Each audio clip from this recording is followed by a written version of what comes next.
Okay, I'll call the meeting to order.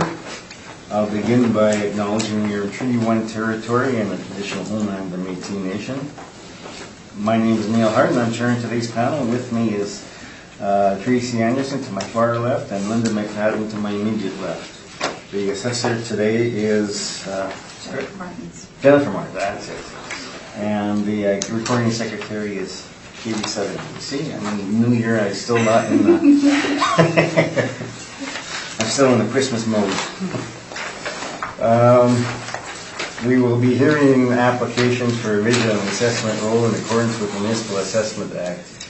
The matters for which revision is requested have been described in each application, and we will limit discussion to those matters. The statements that the applicant or the assessor make at this hearing are sworn testimony, and anyone speaking to the matters must be sworn in. Be advised that the comparisons of assessments of properties are not considered evidence of market value by the board. The board is appointed annually by council and is independent of it in the city administration. It makes its decisions on the basis of the evidence provided at this hearing and issues a written order that will be mailed to all parties as soon as possible. Please note that the board's decisions with respect to an application may be appealed to the Manitoba Municipal Board if the matter pertains to assessed value or classification, or to the Court of Queen's Bench if the matter pertains to the application of exemptions from taxation. Should you wish to appeal information, how to do so will be included with the board's order. With respect to the hearing process, I will confirm the matters to be addressed with each applicant following the swearing in. We'll then have the assessor's testimony followed by questions the applicant may have, and the applicant's testimony followed by questions. Each side will have an opportunity to summarize if they wish. Once all the evidence about an application has been brought forward, the applicant may leave. The process will repeat each item on the docket today. This session will close after all the applications have been heard, and the board will deliberate in private and make its decisions. You will receive the order by registered mail as soon as possible. As information, all public hearings are live stream recorded and will be part of the public records. Okay, can you do the swearing in? Thank you.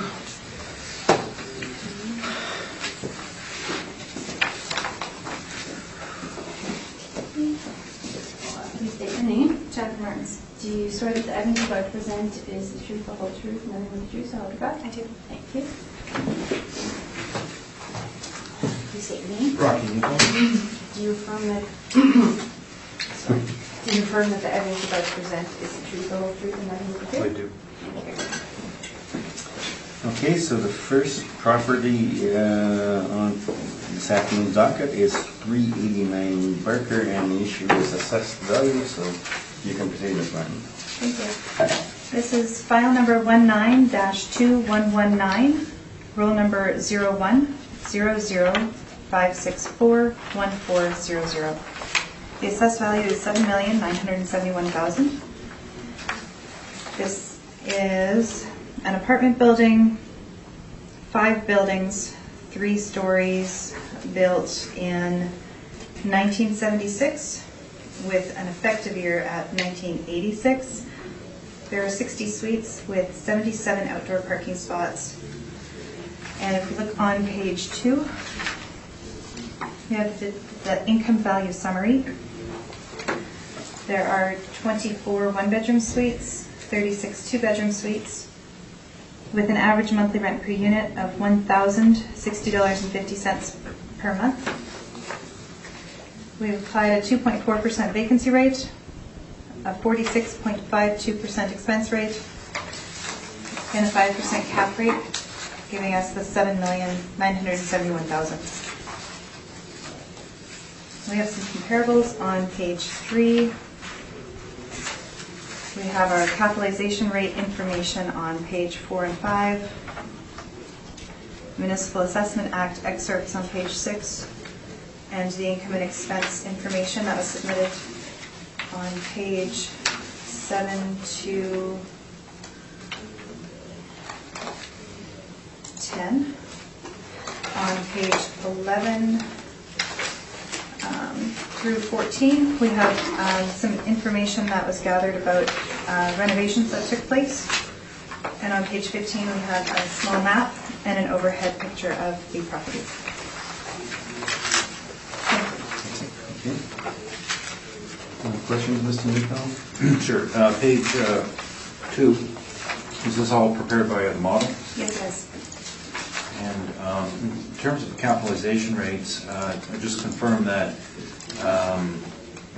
that they are not meant to be comparable specific to the subject property, as the top of page 5 says. Yes, that is right. And you do have 4 samples in here, and they are to show the accuracy of the model, is that correct? Yes, that is correct. Now, in previous testimony, I've heard other assessors say that 2 of these were renovation projects. I believe they were Talbot and Maxwell. Those 2, the renovations, were brought to the attention of the department in September of this year. Oh, okay. September, oh. So after the model had been done? Yes. Okay. So okay, that's interesting. September 19 became aware. Yes. The mailers, the information that was submitted was an email dated September of 2019, saying that the purchase was done with the intention that renovations had been done. Right, okay. And the other question is that these were, in order to create the to calculate these rates, you took the sale price and divided that into mailer information? Yes. So the mailer was not dated at time of sale, was it? No. Okay. Those are my questions, thank you. Okay, Tracy, any questions? No questions at this time. Thank you. Hey, Linda? I have none. The renovations, when were they done? There's a date on them. Thought they were done in 2016. 2016?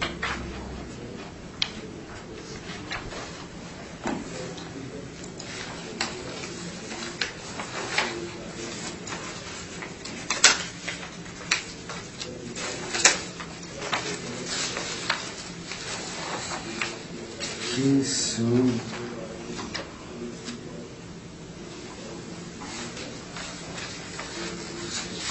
I'm looking at the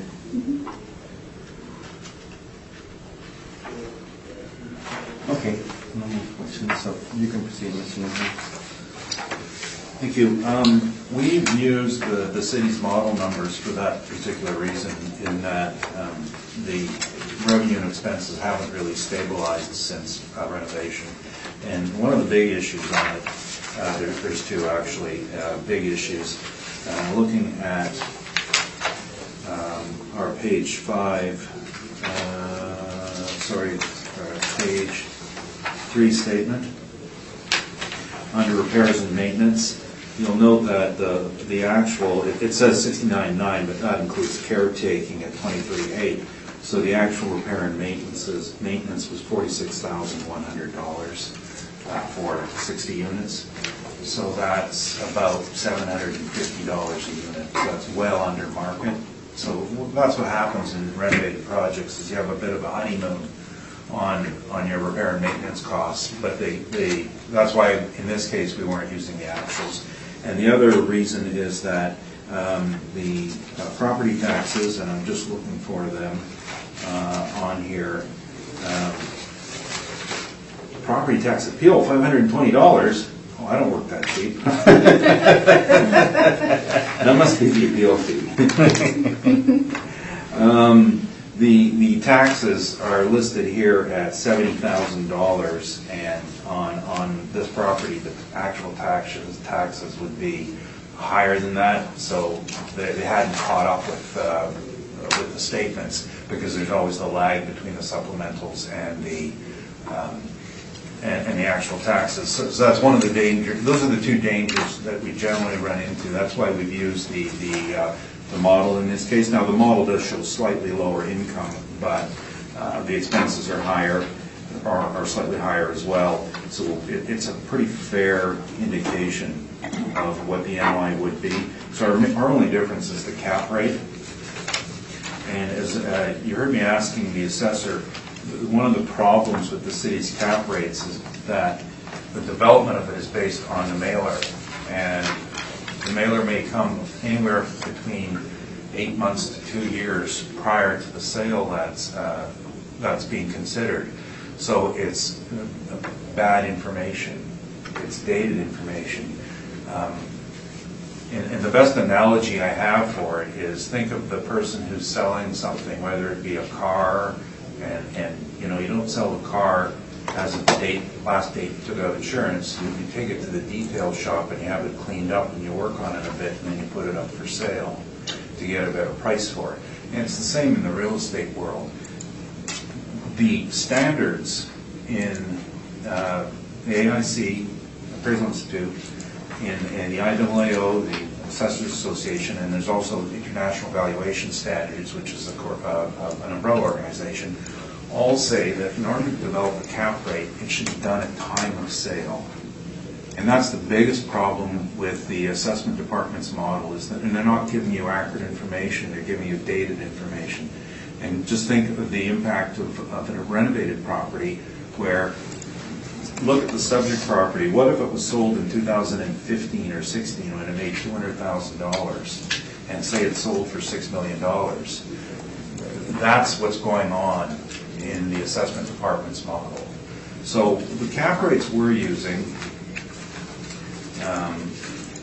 reflect at time of sale, and there's a couple that I think are kind of pertinent to this property, and on page 35 and 36 there's a few I'm going to discuss on this property. The first one is at the bottom of page 35, and that's our famous 333 ward, and this one was Collier's represented the property, and at time of sale, not the city mailer, that's the one they've got at 5%, at time of sale, capped at 5.5.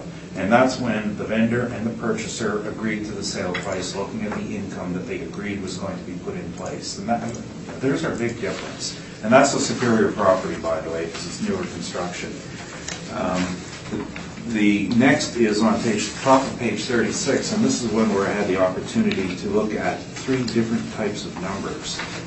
One was a pre-renovation number, and prior to the renovation it sold for a cap rate, an indicated cap rate of 8.14%. Now the person who bought it then invested some money into it, but also managed to lift his rents as a result of it. So when you took into account his investment, meaning the purchase, and the renovations, and then used the rents that he was targeting, which he achieved, it was actually a cap rate of 9.99%. In physical terms, this is the closest property to the subject, because these are row homes. Like the subject is basically a collection of row homes. But this one is location deficient on Sarah, and it is also all triplexes, which is would be a downward on the market, because they said it's going to get mostly social assistance housing.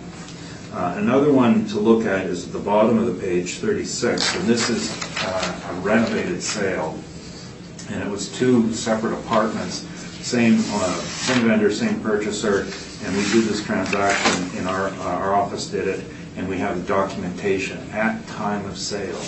They agreed. They were going to pay $3 million for a revenue stream that was going to generate 6.62% rate of return. So with all of these properties, this is the concept that we're trying to follow, is match the date of sale to the cap rate. That's the only way it can be done, and that's why we have so many difficulties. I was going to mention the other one, 336 ward. This is new construction. It's a superior 3-story walk-up, and this was based on the cost to develop, so purchase the land and the cost of building. They projected an 8% rate of return, and when they actually had the first couple of years of stabilization, it worked up to 6%, and that's the difference between projections and actuals. It's not a cap rate so much as it's a projection of return on investment. The number concept is the same, it was just reached differently because you didn't have an actual income to go back on. For these reasons, we're looking at a 6% cap rate and a value of $6,643,000, which is a slight increase over last year's assessment of 6.3.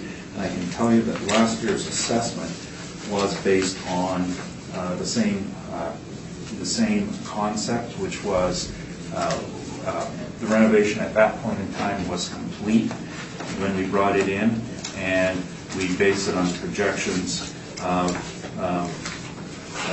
the income and expenses and stabilized.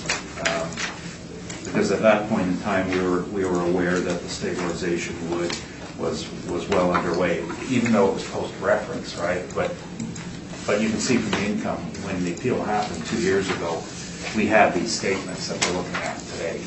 So we knew that this is where it was going to end. There's some confidence in it. Thank you. That's my presentation. Okay, any questions? No, thank you. I have no questions. Any questions? So last year's assessment by the city was, or the 2018 was done on a supplemental. That's correct. After the renovations. Yes. And they were looking for 7.1 million. I see. Okay. Thank you. That's all.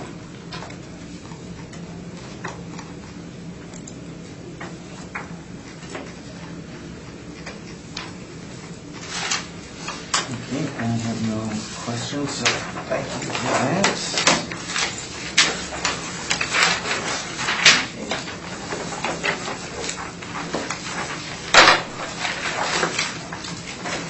So we'll go to 1155 grant.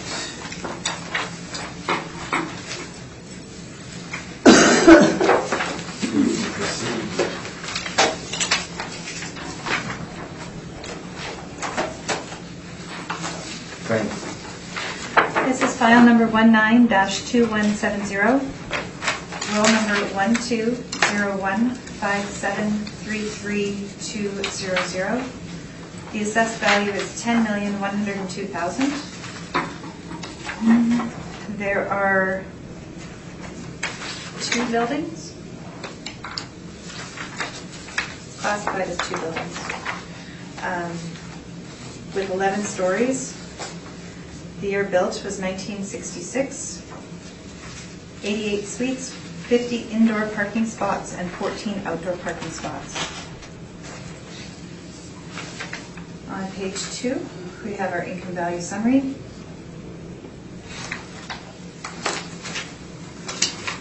There are 66 one-bedroom suites, 22 two-bedroom suites, with an average monthly rent per unit at $938.76. There's a 1.8% vacancy rate, a 45% expense rate, and a 5.3% capitalization rate, giving us a $10,102,000. On the income, the submitted income information is page 7 through 11. And there are 2 pictures, a little map and a picture on page 12. Thank you. Any questions, Mr. Newcomb? Again, the evaluation is done by the model? Yes, it is. Thank you. Those are my questions. Okay. Any questions, Tracy? I have no questions. Linda? Doesn't look like 2 buildings. I'm assuming that the indoor parking is considered. Oh, I see. Yeah, Okay, just yeah. for data entry purposes. Okay, thank you. That's all my questions. Okay, you can proceed, Mr. Newcomb. Thank you. This property had a bit of, I'm only bringing this up just to prove a point here. It had a bit of a renovation done. I'm just trying to track the date down on this. I believe it was approximately 2013-14. And what I was saying earlier about the honeymoon on maintenance and repair, the 2015 statement had repair and maintenance at $33,000, whereas the 2017 one that you're looking at is now up to $74,000. And that's just, I'd like to bring that up just to show you the thinking we do behind these repairs and maintenance. In this case, it is now stabilized, and you can also see that the expenses indicate that it has gone up. So what we did here is we've used the last year's income at $1,050,000, and the average expenses for the last 3 years post renovation at $549,000. So we have an NOI of $501,000. The cap rate, we were looking at 6.25, and the reason for being a little bit harder in the cap on this is we don't like indoor parking. It's a nice thing for your tenants to have, but it's a difficult thing for maintenance and repair because of the especially a building of this age, 1966 construction. The chemicals, today's chemicals in the road are much less harsh than they were several years ago, but they're still being drawn in, and the concrete simply suffers, and it always needs rebuild. So half the time these underground indoor parking are being worked on and repaired, reparged. What happens is that the moisture gets into the reinforced steel in the concrete, and sometimes whole sections have to be removed and reinforcement being redone. So that's, you call it a reserve allowance or a cap rate risk higher. That's why we were at 625. Normally, if this were not an indoor parking, I think we would be looking at a slightly lower rate, probably 6 or slightly sub 6 at 575 to 6. But that's my opinion. I think that just part of the due diligence. Every property is different, and we're here because we're appealing the individual characteristics. We're not working with the model. Thank you.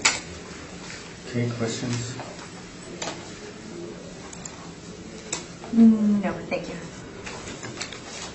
I have no questions, Mr. Chair. I have a question.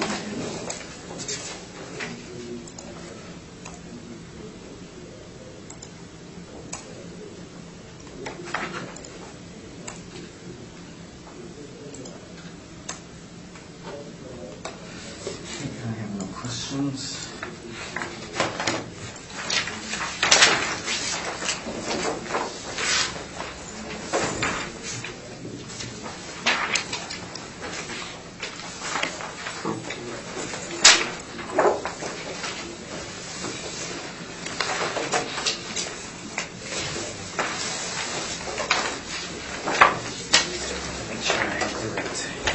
Address on grant here.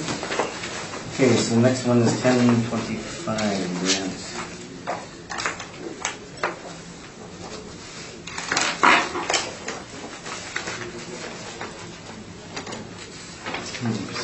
Thank you.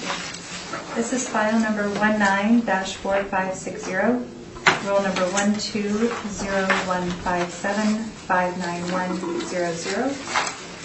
The assessed value is $6,931,000. This is a 5-story building built in 1965 with 62 suites, 28 indoor parking spots, and 28 outdoor parking spots. On page 2, we have that there are 34 one-bedroom units and 28 two-bedroom units, with an average monthly rent per unit at $991.46, a vacancy rate of 1.8%, an expense rate at 49.29%, and a capitalization rate at 5.3% gives us the $6,931,000. We have the income and expense information on page 7 and 8, and a map and an overhead picture on page 9.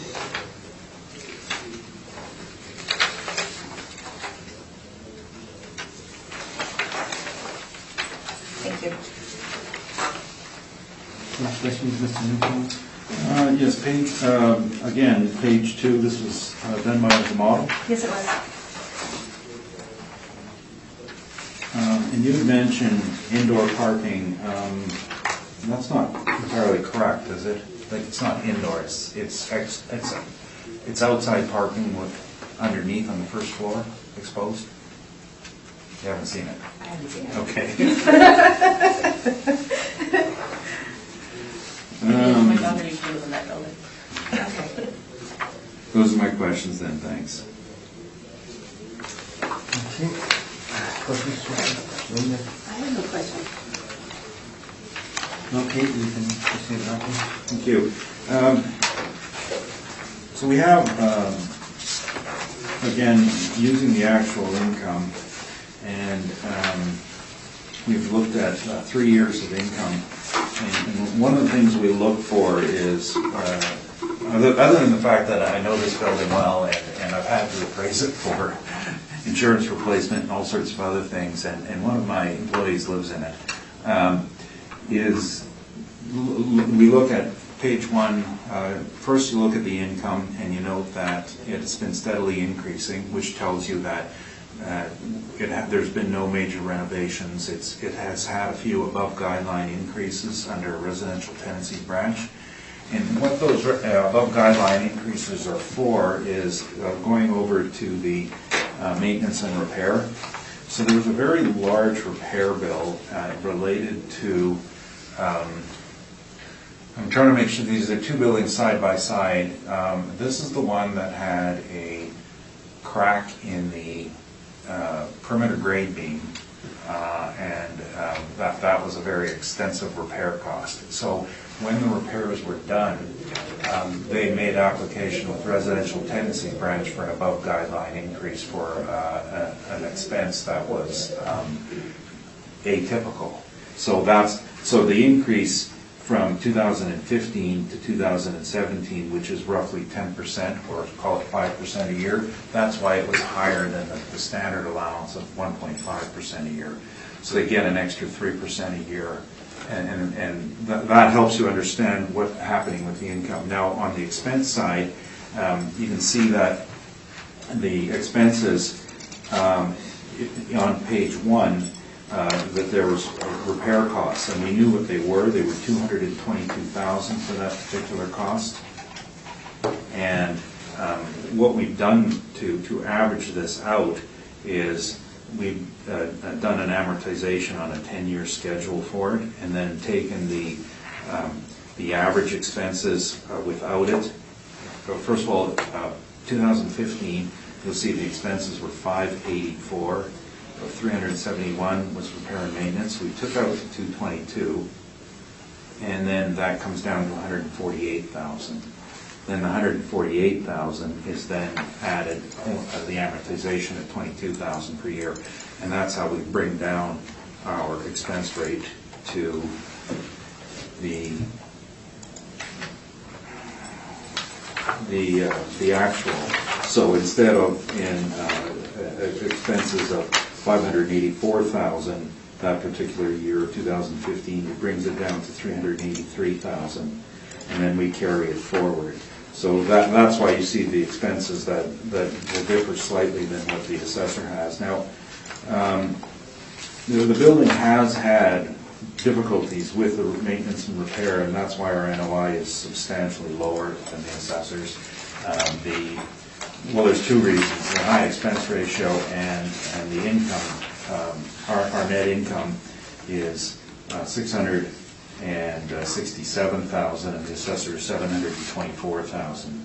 So right there's almost $60,000 of difference, and then the rest as the maintenance and repair. Now, while this repair was going on, the crack that they were dealing with actually was in the stairwell, the central stairwell. So there was no loss of revenue from the rental units, which is why the rental income was relatively stable and increasing over that time period. I was there, and I have appraised it for insurance purposes. So our number, as I said, is drastically different, and we've shown it to you in black and white, so that you can see what we've done with that $222,000 repair cost. We've taken it forward and added on. We're only applying $22,000 a year. So arguably, if you wanted to treat that as capital, which I wouldn't agree with, our NOI would be then $306,000. Again, substantially lower than the assessors. The difference being basically the net income. The potential income. See, so those are our 2 differences. Actual rents, potential rent, and then an amortized $22,000 per year repair bill from the previous year. This one, again, the reason we're pessimistic on the cap rate on this, of course, is when you do have a grade beam problem, you could have more grade beam problems. We're well aware of Winnipeg's soils, that there are heavy silt levels in certain neighborhoods. Crescentwood has always been the worst for silt, and it's assumed that the soil underneath it won't change. So that's our number. I understand it's fairly significantly different than what the assessor has. But again, the income is what it is. It's $60,000 off. Thank you.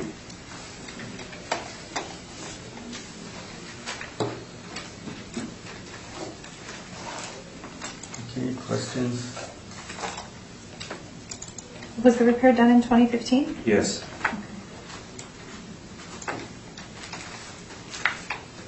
That's everything, thank you. Okay, Tracy? I have no questions. Linda? The NOI actually is $80,000 different almost? Yeah, $80,000 difference, but it's $20,000 is we're amortizing the repair bill over 10 years, so that's $20,000 difference. And the other $60,000 difference is the rents are lower than what the assessor has. Okay. All right, thank you. Okay, if you look at their income and expense form, I think it's on page 8 of the assessors is probably the best, at least the one I'm looking at. Page 8 of the assessors brief. right? Shows gross potential income at 100% occupancy of $768,590. Right.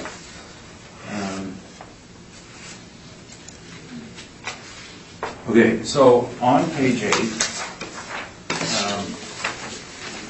when they report these numbers on page 8, these are the numbers that are registered at RTB. These aren't what they're actually collecting. So every apartment, every unit and every apartment is registered at RTB for the rent. So if you go to look it up and someone complains about it, they would check the registered rent that's on there.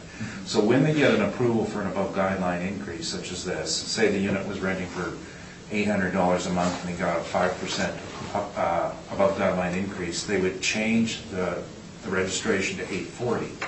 But that doesn't mean they're getting $840. They still could be getting $750 or $770. It means that they have the potential to go that high when the market gets up to there. And so this particular operator, I'm very familiar with what they do. They make sure that the registrations are up to date. And it's not even a question of vacancy, it's just a question of, in their case, they're reporting to you the RTB registration. And then the actuals are what's shown on the prior page. Page 7. Yeah, page 7. Now, this particular property hasn't had a real vacancy issue. It's in Grant Park. It turns over. They keep it full. As I said, we hired an intern this year, and her and her sister live in it, and I think their rent is $800. And if you look at this guide here, they're not paying the monthly rent that's there. That's what they're charging, but the registration is higher. It just has to do with dealing with the legislation. If you wanted, you always have the potential for the increase, but the market won't bear it.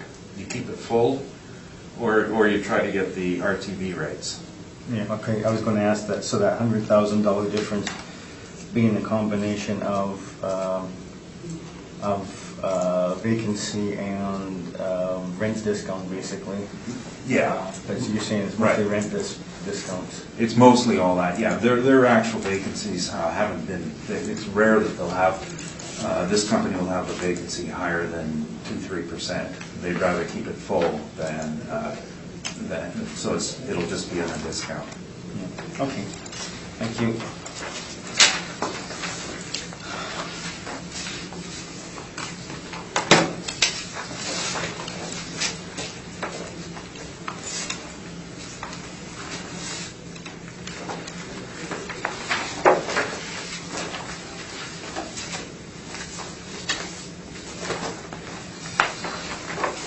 Okay, we come to, we're working our way up down Avenue to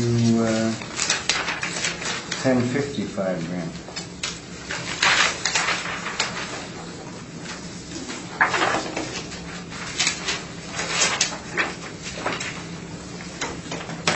Okay, you can proceed on 1055 Grant.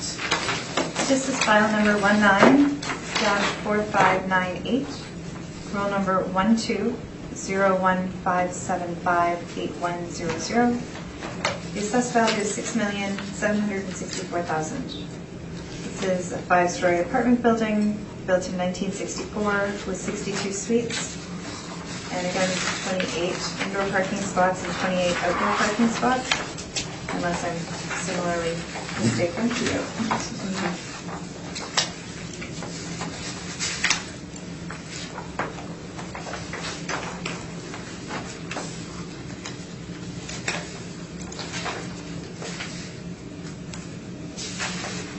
On page 2, we have our income value summary. We have that there are 34 one-bedroom units and 28 two-bedroom units, with an average monthly rent per unit at $967.64. We have a vacancy rate at 1.8% and an expense rate at 49.29% and a capitalization rate at 5.3%, giving us the $6,764,000. And again, the income and expense information is on page 7 and 8 with a map and picture on page 9.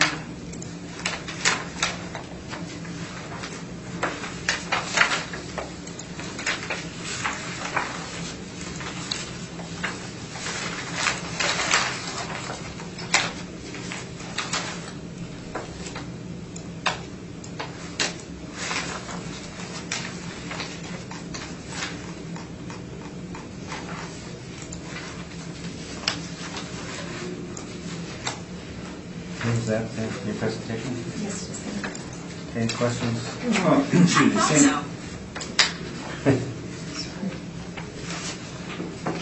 same question, this was all done by the model? Yes, yes.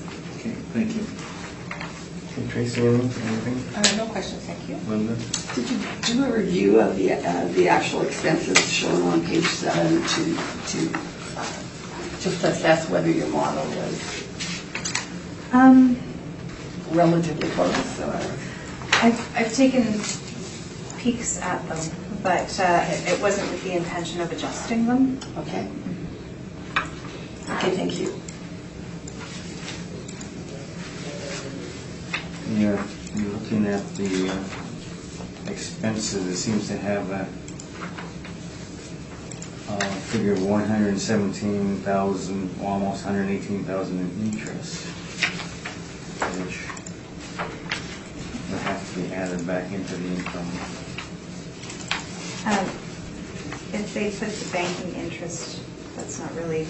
Yeah, it's not an allowable expense for valuation purpose. You don't know, has it been renovated at all? I guess it's no effective age on it, so it's no major renovations. None that we deemed large enough to impact the age.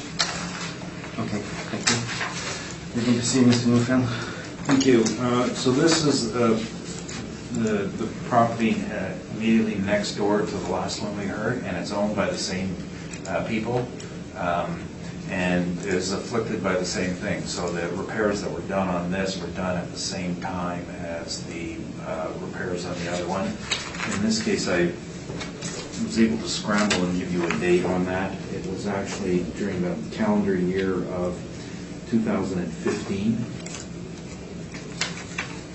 And that repair cost was $375,000 on their foundation stabilization. Now the difference in this unit is that the rents, for some reason, perform slightly better than the other one, even though everything else is identical.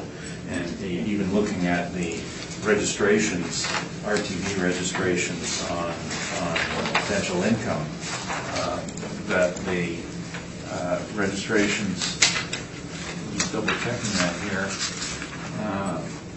Oh, I see. No, the registrations on this one are actually considerably higher. 1055. It's registered at 891, and the last one is registered at 768.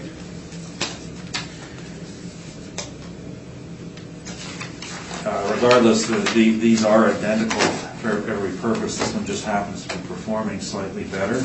And so our income is pretty much on par with the assessor's income. It's actually higher than the assessor's income by $11,000. Our expenses are a bit about the same. And this was going through the similar pattern of working it out in that we had the repair cost, which was $375,000, and we allocated that on a 10-year adjustment basis, and we did not include the interest in the numbers. So you can see, for example, if you look at the 2017 line, where the expenses were listed as $433,000, so we subtracted the 117 and added back in 37,000 amortization. Bottom line is that when we finished our adjustments and stabilization, our NOI came out the same as the assessors. And this is just a case of a pleasant coincidence in that our technique we practiced was the same for both properties. One is just performing better than the other, and just an imperfection of the market. So our NOI is actually $1,000 higher than the model would show. Now, one of the strange problems we've always had with these two properties is I've worked on these now for how many years now? 12 years, and these two properties at one point were assessed almost $2 million apart, even though they were the same building. Now they're very much closer together, but now one is showing its limitations, and the other one is succeeding after the repairs nicely. So our only real difference here is the cap rate, and again, normally without the foundation problems, you would see a 6 rate. An aggressive market, you could see a high 5 rate. But I don't think an investor is going to look at the history of foundation repairs. Remember, this isn't something, a lot of investors will look at minor repairs. Oh, if you need new doors or new rugs, so we have to replace the appliances, that's a non. Plus, at some point during their tenure of ownership, those things will have to be done anyway. And even a roof, people will say, we know the roof life, but foundation is something that isn't nice and is scary. So that's why we're looking at 6.25%. Thank you. That's my presentation.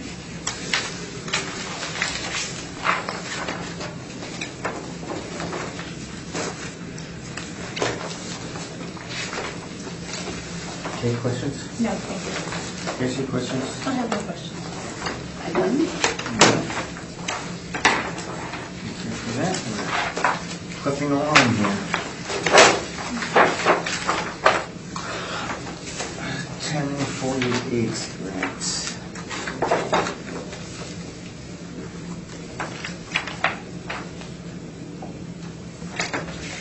Okay, you can see the right.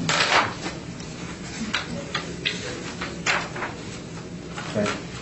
This is file number 19-4562, roll number 12015856100. The assessed value is $2,977,000. This is an apartment building, one building, 2 stories, built in 1963, with 32 suites and 28 outdoor parking spots. On page 2, there are 21 bedroom units and 12 2-bedroom units with an average monthly rent per unit at $825. The vacancy rate is 1.8%. The expense rate is 49.29% with a cap at 5.3%, giving us $2,977,000. On page 7, there's the submitted income and expense statement. And on page 8, there's the map and the picture.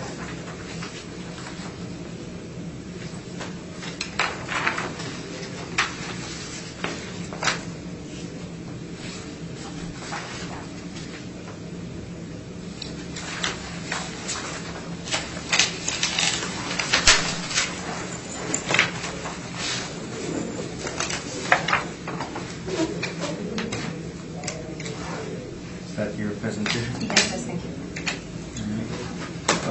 I have an extra question this time, so. Number two, page 2 is done by the model. Yes. Now, what does your model use for repair and maintenance? Do you know what that number is? 49.29%? No, the repair and maintenance section of it Oh. only. I have no idea. Okay, so, now, do you have, like, is there a range that you're even aware of that, or, no? Okay. That's my question, thank you.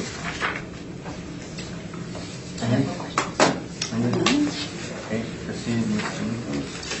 Thank you. Now, in this case, this building, even though it's on Grant, it's on the other side of Grant, the non-silt side of Grant, and it's a different type of building as well.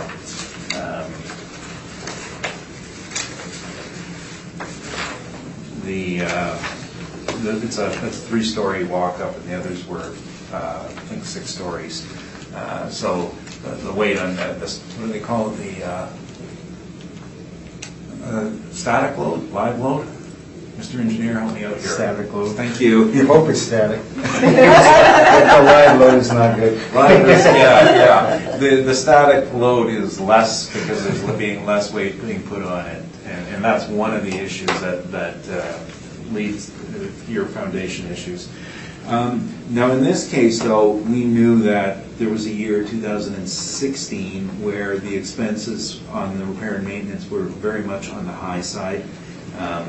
And you know what it was for. It was for window replacement. So that's a capital expense.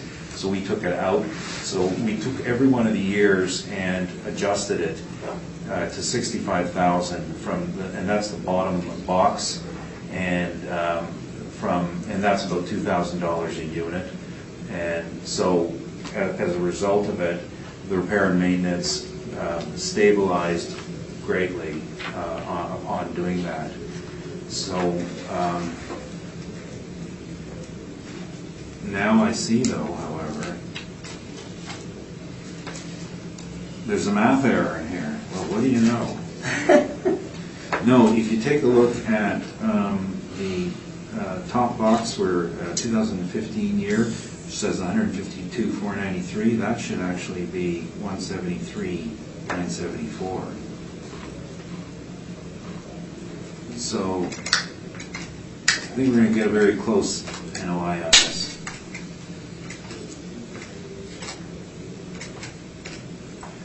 Anyway, the process of stabilization is to come up with some common sense reason why things happen, and then present it in a manner that an investor would look at it. So yes, it does change. So my stabilized expenses are not 166,710; they're 173,871. So that's using the 3-year average, and then we use the last year of income because it's been increasing steadily.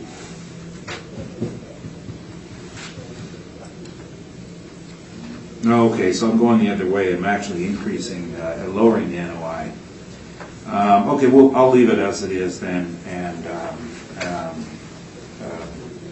because it would actually show my NOI to be 136,949, and we're using 144,109. So if I had gone the other way, I would have made the change upwards, but to go for a lower rate is not fair to the assessor, who would never do that because we play fair. So we're using an NOI of 144. The assessor's at 157. Difference is half of it. The difference is in the potential rent, and the other half is on the expense ratio. And it's just in comparison. And on this particular property, I think that the cap rate could be a bit better than this, simply because it's not suffering from the same sort of issues as the other one. And so I will adjust that. Hang on one sec.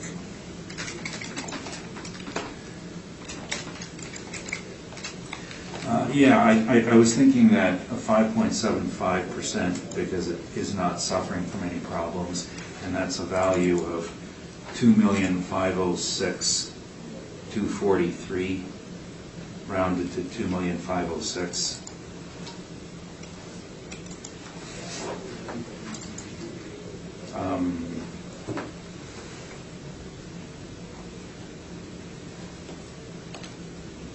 Anyway, it's not a problem property.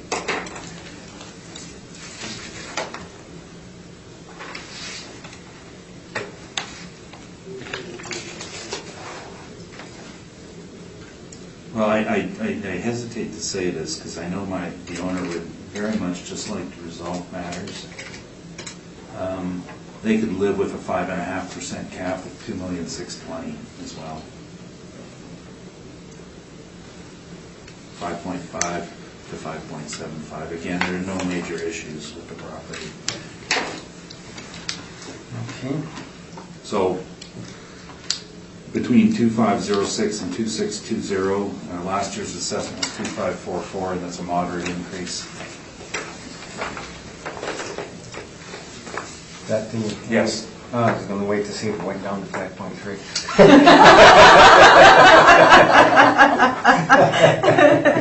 Okay, any questions? No questions. 5.3 doesn't exist. You know, I keep telling you, the page, I got a page in here somewhere that says the bottom is 5.4, you know. Page 24. I have no questions. All right, I have no questions either, so thank you for that.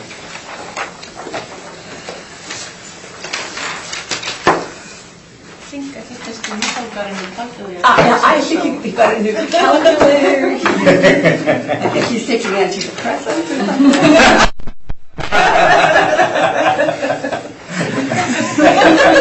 You know, I am much calmer. I was away and I took a different view of life. Okay, Compared to Washington, we're pretty sane, right? Well, you know, yeah, exactly, because there's no middle ground. No. And now I'm saying, well, we're Canadians. Let's try to find one if we can.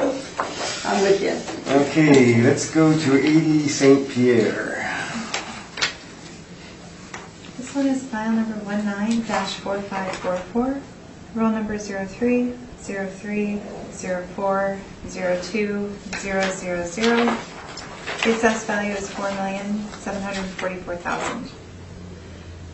There is one building with 3 stories, built in 1990, with 42 suites and 37 outdoor parking spots.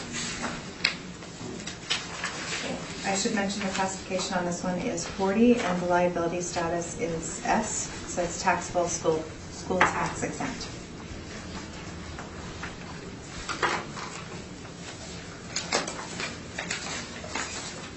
On page 2, shows we've got 23 one-bedroom units, 19 two-bedroom units, with an average monthly rent per unit at $978.53. We have a vacancy rate at 2.4%, expense rate at 50.72, and a capitalization rate at 5%, giving us the $4,744,000.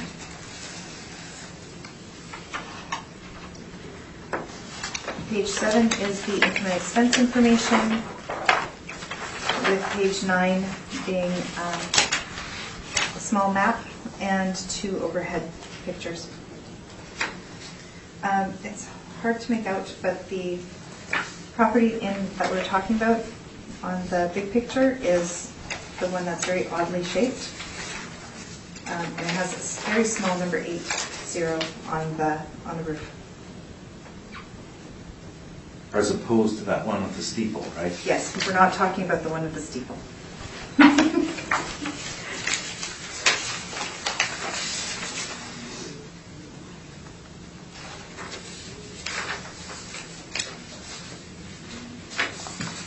Okay, is that your presentation? Yes, thank you.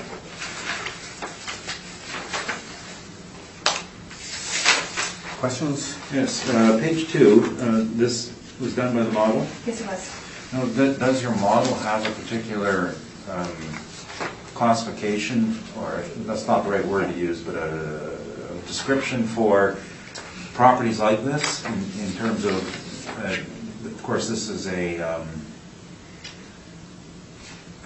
difficult to describe what it is. It's a home for the aged, and it's owned by a charity and attached to a church, and it's also financed by, or funded by government sources partially. Right now, the current practice is that we, in order to find value, we value them, bless you, as regular apartment buildings. Yes. Okay, so there's been no... There's no adjustment for having ownership, having it being owned by a charity other than being school tax exempt.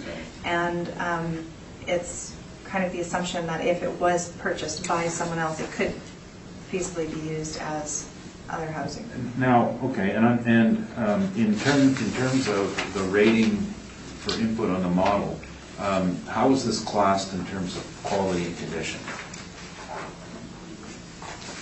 I did not double check this one, but nothing comes to mind, so I'm assuming that it was average with for properties built in 1990.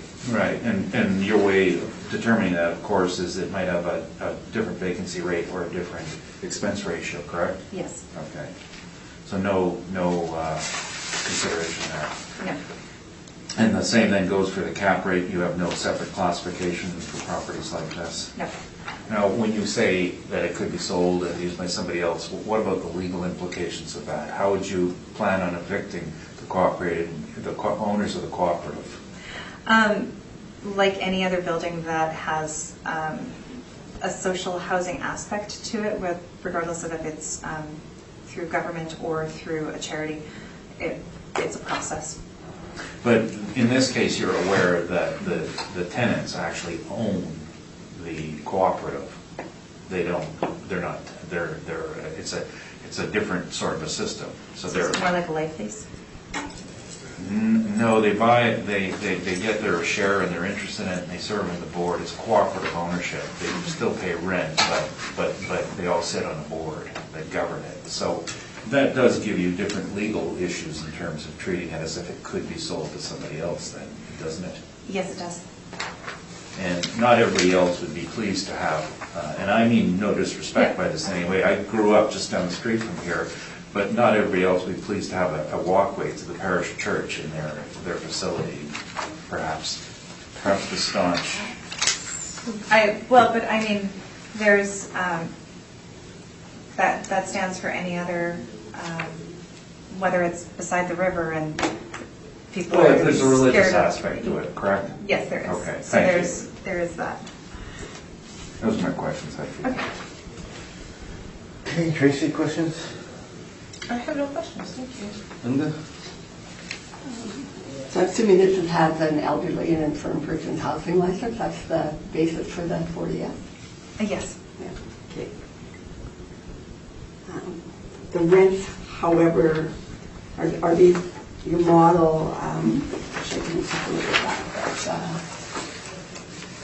so the rents are not subsidized, it doesn't appear. Yes, they are. Not in our, not in our calculations. Okay. In our calculations, in order to find the value of the property, we don't discount the rents. No, for you that. use the market basis, yeah, I Yes. understand. Thank you. That's all my question. Okay. I noticed on the expense statement, it's CMHC, so they provide a subsidy of $92,500. Is that correct? That's what they've reported, yes. Okay. Interest recoveries on it. Okay. Thank you. You can be seeing this, James. Thank you. It is a very strange project. It's a fairly rare project, and you can see the ownership is the parish church, and it was set up as a seniors living complex attached to the church. Want to know a funny story is when I was 7 years old, I went to school right there on this site because there used to be a convent there. And I was going to St. Norbert and it was full, so the school division rented space in the convent. So a good Mennonite boy like me, I went to a convent for a year. That explains a lot, actually. Yes. conflicted. My mother's could only speak German, and I guess she didn't know how to say, no, my kids won't go to the convent. But it was closer. I just lived half a block away. So anyway, the parish church put it in, and so in order to get into there, you have to buy a membership. It's a very nominal fee. You have to be approved by the parish to go in, and by the board. And then once you're in, you can become a member of the board. And they receive a subsidy from CMHC every year on the rent side of it, and they declare what it is, and it goes into the income, into our calculations. It is supposed to be self-sufficient after the subsidy. Now, all of these numbers are fixed too. That's the other problem. They can't charge more rent. They won't get a higher subsidy. So the board is, and I've been working with them for about 10 years now, and the board's reaction to it is to be very cheap on the maintenance side, because they're concerned about budgets, because they have nowhere else to get the money from. And as a result, the deferred maintenance on the site is growing and growing. My first inspection on it, it was, for the shape it was in, the deferred maintenance, you know, if you took an effective age on it, 1990, you would say 1975 should have been the effective age, because so many things have been wrong. And one of the windows, of course, were all leaking, and if you looked at the side of it, and I don't know if the pictures show it justice, I didn't include any this year, but there's the outline of the framing can be seen through the stucco. So this tells you we have some insulation and paper barrier issues on the side walls. All in all, it was very inexpensive wood frame construction.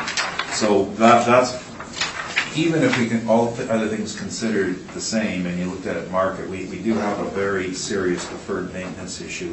And again, it was the low quality construction and the inability to change the rental structure. Now, the income going, there are some small changes in the income, and what they would relate to are the CMHC subsidy, for example, grew $15,000 from the previous year to the current year. That was one change on it. It went from 77 to okay, and here's the previous year, 2000. So in 2015, the CMHC was 77,000. The next year it was 44,000, and the following year it was 92,000. Now, I've seen their books, and I believe that this is not a variance in the CMHC. This is just a bookkeeping issue that they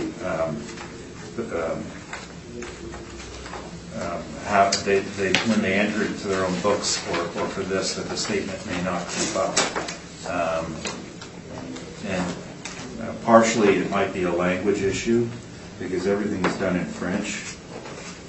And then there's the bad unilinguals like me, who maybe don't understand the exact wording of it. So I'm not putting any weight in those variances. It's probably better off just to average them out. Regardless, we did take the high year. And the expenses that they are relatively frugal. You'll note that in this last year, I did put in the sheet that they did spend a little bit on capital costs. I think the assessor has put that number in for what they had spent on capital costs. Sorry, I have that statement here. But the roof of $49,000 and then renovation $60,000. Well, it needs probably $500,000 in work. So they're not spending that. And there's things all over the place.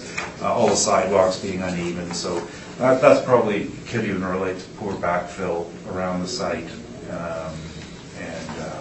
The siding is not great. So those are issues with it. So looking at the income coming off it and comparing, we're not that far apart on our net operating income. We are following the actual. We're slightly lower than the assessment department. The major part of it is the actual income. And then on the cap side, I would, by the way, I didn't prepare this.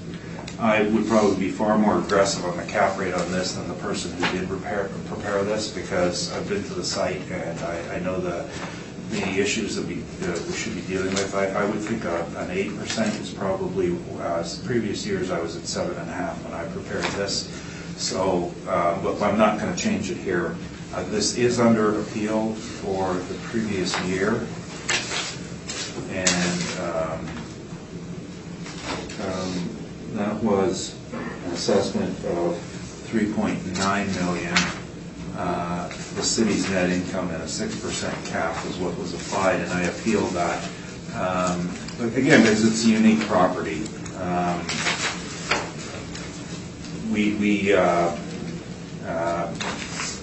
it can't be treated like an apartment because it lacks. The first thing one does when you're valuing a property is not to look at what they call the bricks and the mortar, but to look at the legal rights associated with the property. It lacks the full range of legal rights, and it will not get them back. It can't be sold and we relinquish our rights, because you have to deal with owners now.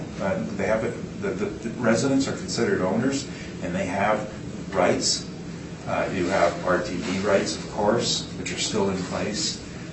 You have the Manitoba government's involvement as a seniors facility, and then you got the local parish. And now I've been made aware that local parishes, all their financial affairs are now being filtered through, what do they call it, the Holy See?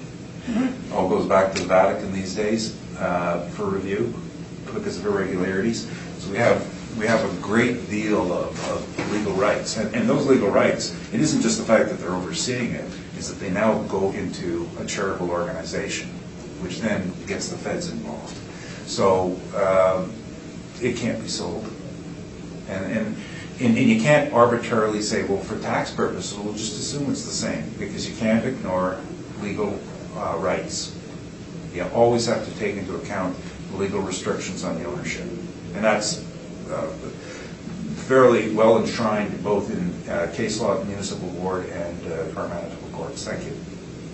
Questions? No, thank you. Tracy? I have no questions. Linda? Just wondered, I'm assuming the CMHC subsidy is tied to the mortgage, so when the mortgage is finished, the CMHC subsidy would be finished. That would make sense if they expect it to be, it's probably a mortgage capital subsidy. Yeah, I have to check my old notes here on that. That was my problem, my language limitation.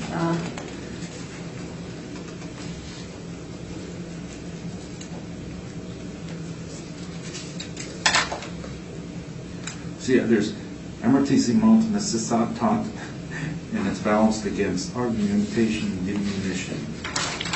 The compte fournissier.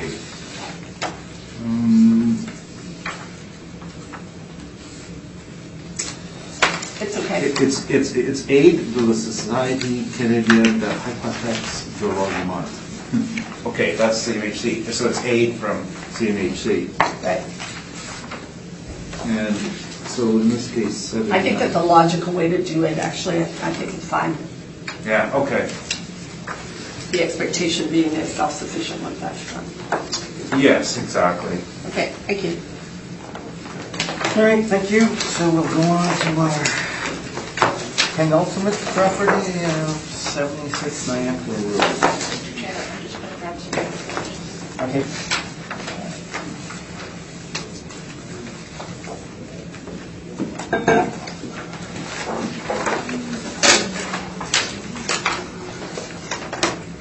Anybody else want to look?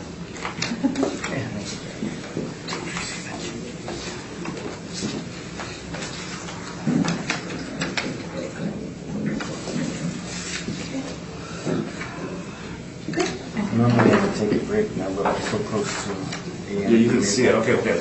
I'm gonna do a filibuster now.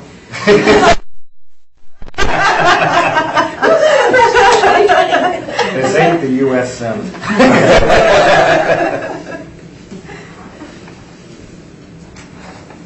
All right, 76 Niagara Road. This is file number 19-4567. Bill number 08-0021-66400. The assessed value is $4,533,000. This is one building with 3 stories, built in 1971, with 54 suites and 54 outdoor parking spots. On page 2,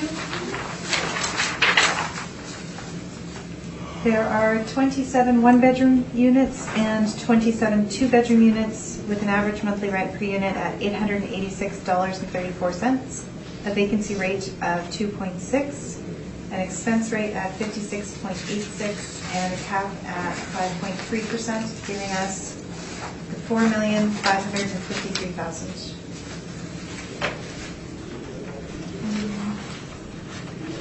Page 7 and 8 have the income and expense information with a picture and a map on page 9. Thank you.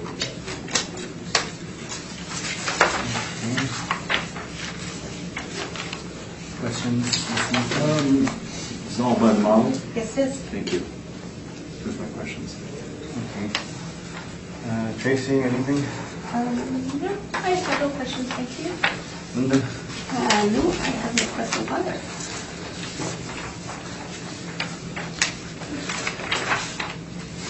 Okay, I have no questions, so you can proceed, Mr. Milton. Thank you.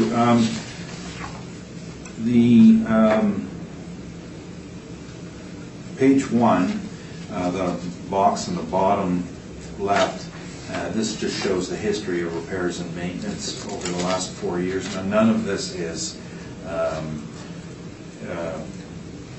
necessary repairs like the grant problem. The grant was a real serious grade beam issue. These have to do with spending money on various things like cladding and windows, and so they're allowed to expense them, but we stabilize them.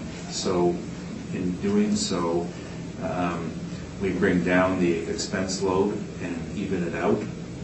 Some years it's lower, some years it's higher, and that's why we get to our average of 368 or 62%.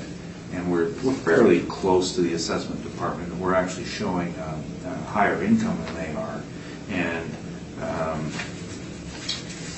but then there are expenses that help generate that income. So the number is the income number. I was just double checking the numbers; they all work out. I would probably. I'm just looking at the calculation of the cap, and there's something here I disagree with in terms of income stability. So I would probably cap this a bit more aggressively.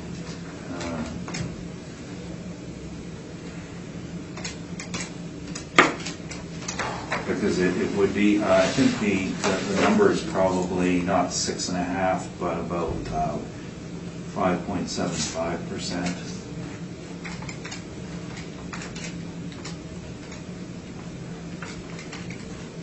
So that's a number of $3,827,496, rounded to $3,827,000, which is a increase over last year's assessment.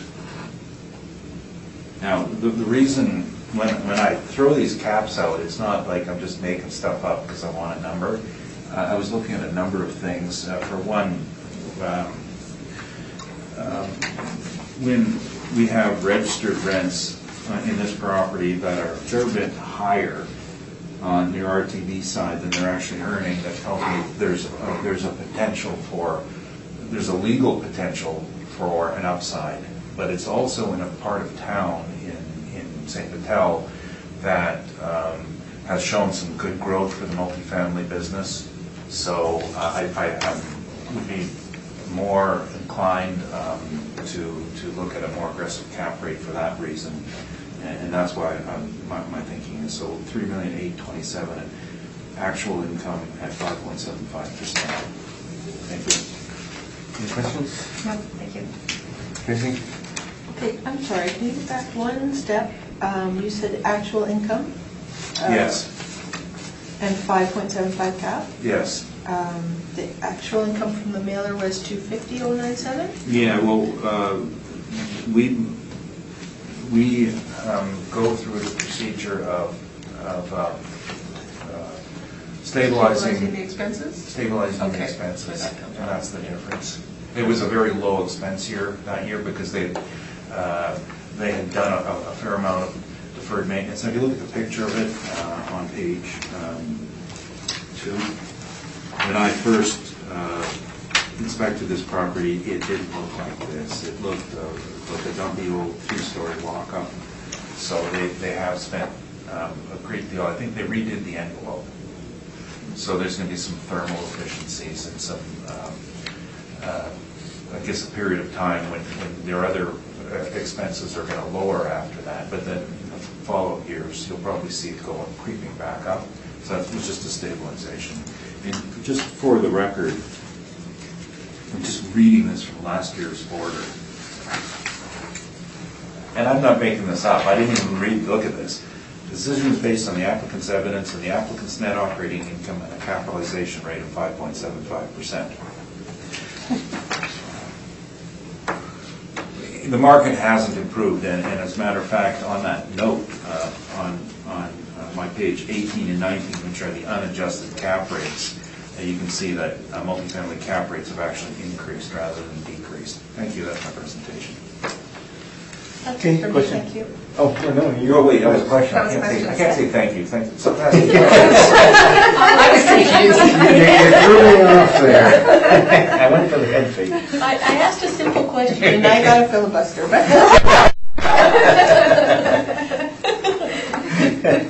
I'm done, thank you. Okay, Linda? I was Any gonna simple question- questions? I was going to question the 6.5 cap rate, but you, Yeah. Done No, with that, so we're good. I looked at the person who calculated it here and I said, well, why would you say income stability is low? I think it's good, because I think you got a good upside. yeah, okay. Good, thank you. Okay, thank you. Now our last property today is 100 on Echo.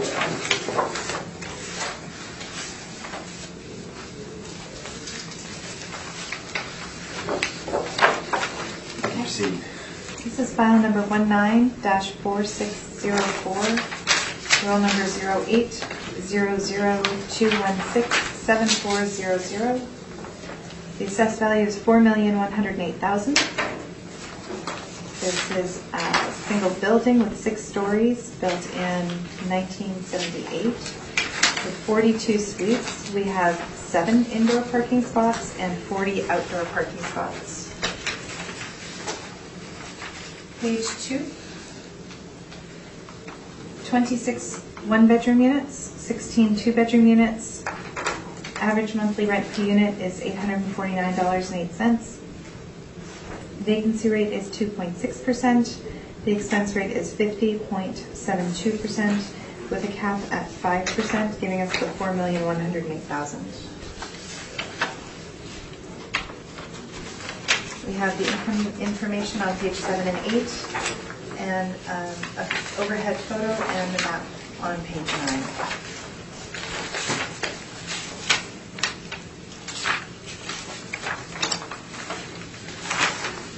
Thank you. Okay, questions? Yes, just model. Model. Thank you. Oh, and you know that those aren't indoor spots, right? Those are under the overhang spots, right? We do now. Okay. Thank you. You can even see my picture. Okay, Tracy? We have questions? tennis courts on the upper floor in this case, right? I don't know what that is. Party room? I have I have no idea. I know, that's why I was trying to get a better picture of it, but that's as good of a picture as I can get. I would guess dog runs, but, You mean on the upper level there? yeah. I think that's just like a sitting area. And there's some potted plants. I've never been in this building. That's all for me. So the last building we looked at was 1971, this one's 1978. The cap rate has actually dropped to 5, according to your model, is that? But there is a difference because this one is, just let me double check so I don't misspeak. I think it's age. That one is a actually. 3-story and this one is a 6-story, so that would implicate, that would be a difference. And I think it's also age, because There if we is go a back to difference. number 1, it's an 8, that must be where the cutoff is. Yeah. Okay, thank you. Okay, you can proceed, Mr. Newfield. Thank you.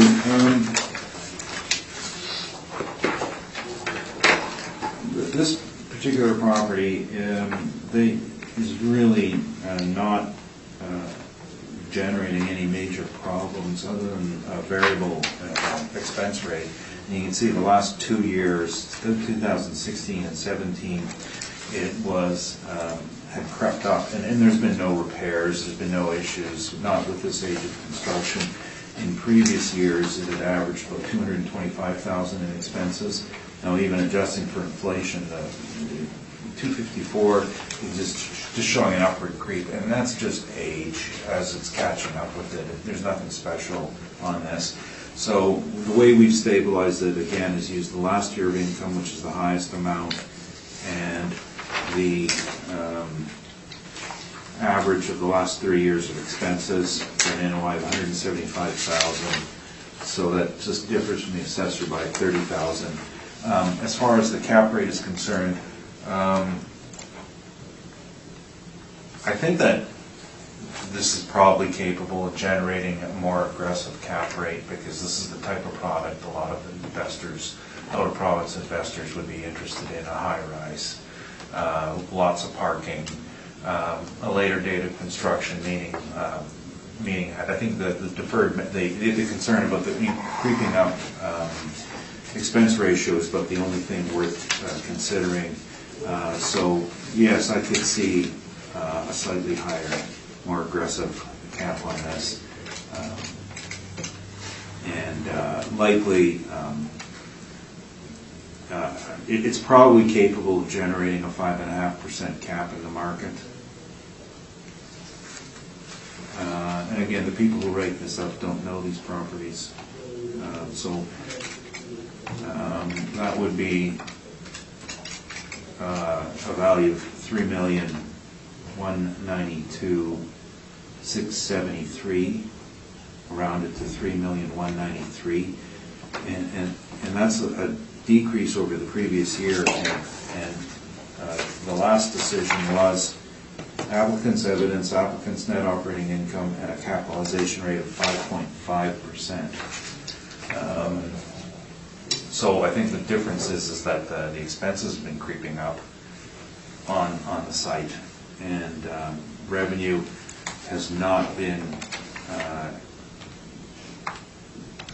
I'm just looking at historical revenue, and there's been no major bump there between 15 and 16.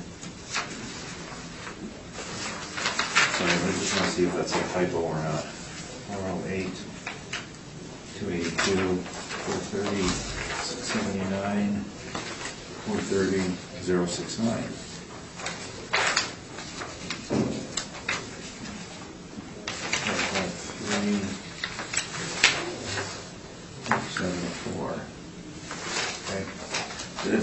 It's the actual income and stabilized actual 3-year expenses.